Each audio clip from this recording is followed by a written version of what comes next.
Assalamualaikum warahmatullahi wabarakatuh. Salam kebajikan dan salam sejahtera bagi kita semua. Kepada yang terhormat Ibu Maria Sinaga SAK MAK, selalu dosen pengampu mata kuliah perpajakan 2.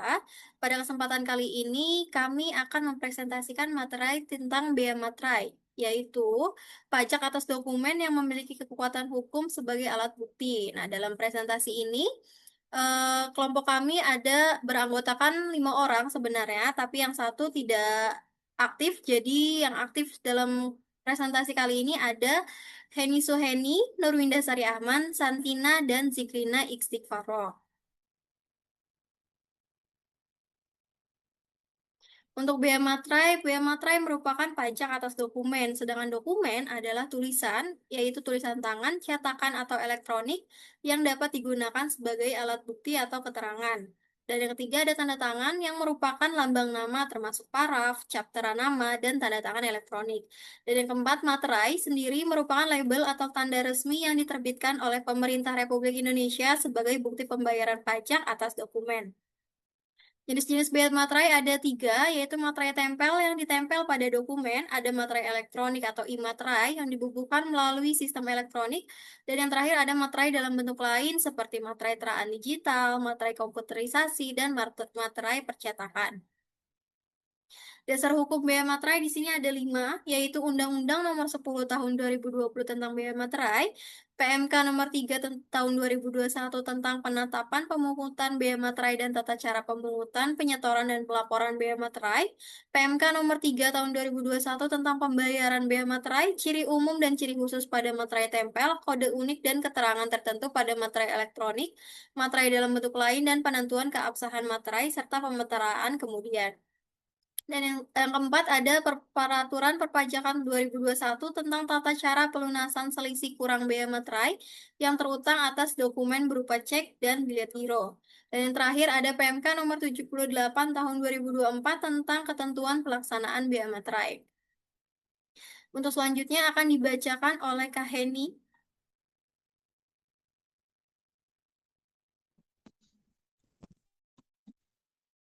Baik, selanjutnya subjek bea materai. Subjek bea materai adalah bea materai, yaitu pihak yang menerima manfaat dari dokumen.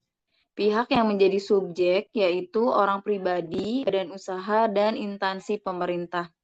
Adapun ketentuan subjek bea materai yaitu pada umumnya pihak yang menandatangani dokumen adalah pihak yang terutang bea materai. Jika dokumen digunakan oleh lebih dari satu pihak, maka pihak yang menerima manfaat dari dokumen tersebut yang dikenal bea materai. Dalam praktik perjanjian, sering disepakati bahwa bea materai ditanggung bersama atau oleh salah satu pihak.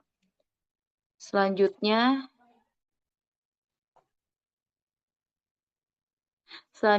objek bea materai. Objek bea materai adalah dokumen tertentu yang dikenai bea materai sesuai ketentuan peraturan perundang-undangan. Dokumen yang menjadi objek bea materai yang pertama dokumen yang bersifat perjanjian dan surat pernyataan, surat perjanjian, kontrak, kesepakatan, dan surat pernyataan bermaterai. Nah, yang kedua ada akte notaris dan salinannya. Yang ketiga ada dokumen yang menyatakan jumlah uang, antara lain kwitansi, tanda terima uang, bukti pembayaran yang menyebutkan jumlah uang lebih dari 5 juta. Nah, selanjutnya yang keempat ada dokumen lelang, yaitu kutipan risalah lelang dan salinan risalah. Selanjutnya akan dilanjutkan oleh rekan saya, Santi. Selanjutnya ada dokumen yang tidak dikenakan bea materai. Yang pertama ada dokumen yang terkait lalu lintas orang dan barang, yaitu surat penyimpanan barang, konosemen, surat angkutan penumpang dan barang, bukti untuk pengiriman dan penerimaan barang, juga surat pengiriman barang untuk dijual atas tanggungan pengirim.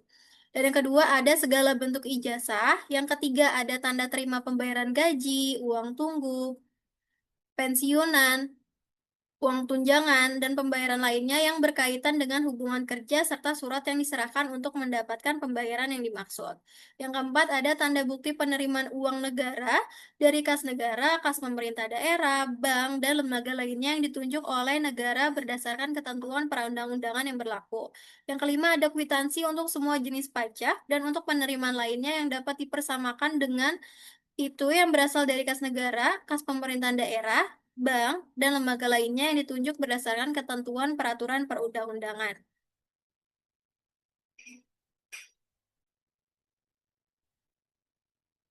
Yang keenam, ada tanda penerimaan uang yang dibuat untuk keperluan intern organisasi. Yang ketujuh, ada dokumen yang menyebutkan simpanan uang atau surat berharga, pembayaran uang simpanan kepada penyimpanan oleh bank, koperasi, dan badan lainnya yang menyelenggarakan penyimpanan uang.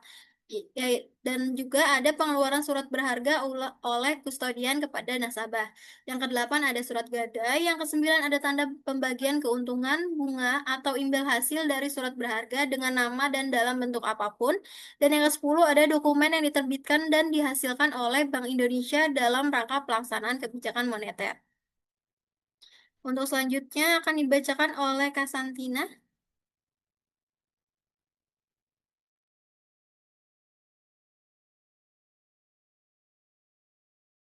Baik, di sini saya akan menjelaskan tentang tarif bea materai, di mana tarif bea materai menunjukkan besarnya pungutan yang harus dibayarkan atas dokumen tertentu yang digunakan dalam kegiatan hukum maupun transaksi keperdataan. Dalam ketentuan yang berlaku saat ini, pemerintah menetapkan sistem tarif tunggal untuk bea materai guna menciptakan kesederhanaan dan kepastian dalam pungutannya. Besarnya bea materai yang dikenakan atas setiap dokumen adalah 10.000. Penetapan satu tarif ini dimaksudkan agar masyarakat tidak lagi dibingungkan oleh perbedaan tarif berdasarkan nilai atau jenis dokumen, sebagaimana yang pernah berlaku sebelumnya. Dengan demikian, setiap dokumen yang memenuhi kriteria objek bea materai dikenakan pungutan dengan jumlah yang sama. Pengenaan bea materai tidak mempertimbangkan besarnya nilai uang yang tercantum di dalam dokumen. Dokumen dengan nilai transaksi kecil maupun besar tetap dikenakan bea materai dengan tarif yang sama. Hal ini menegaskan bahwa bea materai bukan merupakan pajak atas nilai ekonomi, melainkan pajak atas fungsi dokumen sebagai alat pembuktian hukum. Melalui penerapan tarif tunggal ini, pemerintah berupaya meningkatkan kepatuhan masyarakat serta mempermudah proses administrasi perpajakan. Selain itu, sistem ini juga memberikan kepastian hukum bagi para pihak yang menggunakan dokumen bermaterai dalam berbagai kegiatan hukum dan bisnis. Selanjutnya ada cara pembayaran bea materai. Yang pertama, pembayaran bea materai merupakan kewajiban yang harus dipenuhi sebelum suatu dokumen digunakan secara sah. Pelunasan bea materai dilakukan oleh pihak yang berkepentingan terhadap dokumen tersebut, baik sebagai pihak yang membuat, menerima, maupun menggunakan dokumen. Pelunasan bea materai untuk dokumen tertulis atau cetak dilakukan dengan menggunakan materai tempel. Materai tempel dibutuhkan pada dokumen dengan cara ditempelkan dan disertai tanda tangan sebagian di atas materai, sebagai bukti bahwa kewajiban bea materai telah dipenuhi sesuai ketentuan. Selain itu, dokumen atau digunakan secara elektronik, pemerintah menyediakan bea materai elektronik Elektronik materai memungkinkan pelunasan bea materai dilakukan secara digital sehingga dengan perkembangan transaksi elektronik saat ini. Pembubuhan bea materai dapat dilakukan secara manual maupun melalui sistem elektronik, tergantung pada bentuk dokumen yang digunakan. baik materai tempel maupun elektronik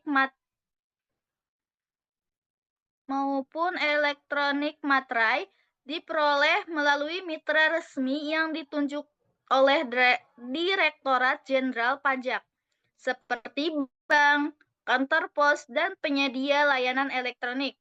Penggunaan mitra resmi ini bertujuan untuk menjamin keabsahan materai dan mencegah penyalahgunaan.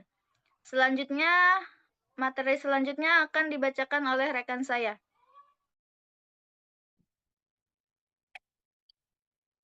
Selanjutnya yaitu biaya materai elektronik atau e-materai. E-materai adalah materai elektronik resmi pemerintah dengan unsur pengamanan khusus yang berfungsi untuk yang berfungsi sebagai pajak atas dokumen digital dalam sistem elektronik. Ketentuan dari e-materai sendiri yaitu ketentuan dan syarat mengenai penerapan biaya materai mengacu pada pasal 3 sampai pasal 8 dalam Undang-Undang Nomor 10 Tahun 2020 atau Undang-Undang Biaya Materai.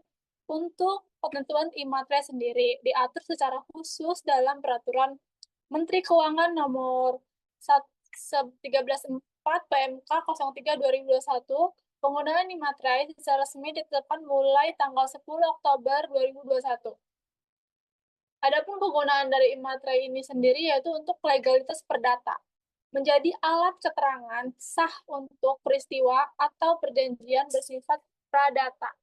Selanjutnya adalah untuk alat bukti hukum, menjadikan dokumen digital sah dan dokumen sebagai alat bukti di persidangan atau pengadilan. Yaitu adapun ada ciri-ciri dari biaya materai, yaitu ada terdapat gambar Garuda Pancasila, memiliki frasa materai elektronik, terdapat juga angka 10.000 dan tulisan 10.000 rupiah, dan yang terakhir terdapat 22 digit kode unik berupa nomor seri yang dihasilkan oleh sistem materai elektronik. Dokumen yang dapat menggunakan e-materai yaitu ada surat perjanjian, akta notaris, akta penjabat, surat berharga, dokumen transaksi, dokumen lelang, dokumen pernyataan jumlah uang lebih dari 5 juta, dan dokumen lain-lainnya. Selanjutnya, ada sanksi materai. Selanjutnya, sanksi biaya materai. Terdapat dua macam sanksi biaya materai, yaitu sanksi administratif, yaitu ya berupa denda, dan sanksi pidana. Sanksi administratif sendiri yaitu sanksi yang dikenakan jika sebuah dokumen yang seharusnya tertuang biaya materai tidak atau kurang dibayar. Sanksi ini dikenakan jika sebuah dokumen ada kondisinya, yaitu dokumen tidak dimateraikan sebagaimana mestinya atau terlambat dilakukan pemateraian kemudian. Yang kedua yaitu besar dendanya sebesar 100% dari nilai biaya materai yang kurang bayar. Total bayarnya yaitu nilai biaya materai yang tertuang ditambah dengan 100%. Contoh dari sanksi biaya materai administratif yaitu jika biaya materai 10.000 tidak dibayar, maka total yang harus dibayar melalui pemateraian kemudian adalah 20.000. Sanksi pidananya yaitu ada pemalsuan materai, meniru, membuat, atau memakai materai palsu, baik materai tempel maupun materai elektronik. Hukuman pidananya itu paling lama 7 tahun dan denda sebesar 4 juta. Penggunaan biaya materai bekas menggunakan materai yang sudah pernah dipakai sebelumnya atau menghilangkan tanda tangan atau stempel dalam materai lama. Hukumannya itu pidana paling lama 3 tahun dan denda sebesar 200 juta.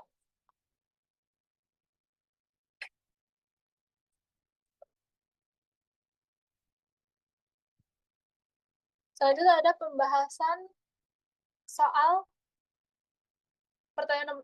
soal nomor 1 yaitu Andi membuat surat perjanjian pinjaman uang sebesar 15 juta dengan Budi. Apakah dokumen tersebut dikenakan biaya materai? Berapa besar biaya materai yang harus dibayarkan? Jawabannya termasuk dokumen perjanjian dokumen perdata dan menyebutkan jumlah uang tarif biaya materai 10.000 atau tarif tunggal Jadi biaya materai yang harus dibayarkan adalah 10.000. Soal nomor 2 yaitu sebuah surat pernyataan tidak ditempel materai kemudian digunakan sebagai alat bukti di pengadilan. Apa akibatnya? Akibatnya yaitu dokumen tetap dapat digunakan tetapi harus dilakukan pematerian kemudian dilakukan dengan membayar biaya materai yang tertuang ditambah sanksi administrasi sesuai ketentuan perpajakan. Sekian dari saya berikan ke rekan saya.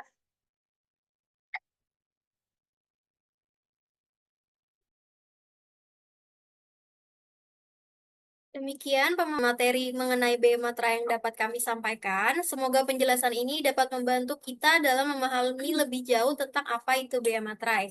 Mohon maaf apabila terdapat kekurangan dalam penyampaian kami. Terima kasih atas perhatian yang diberikan. Wassalamualaikum warahmatullahi wabarakatuh.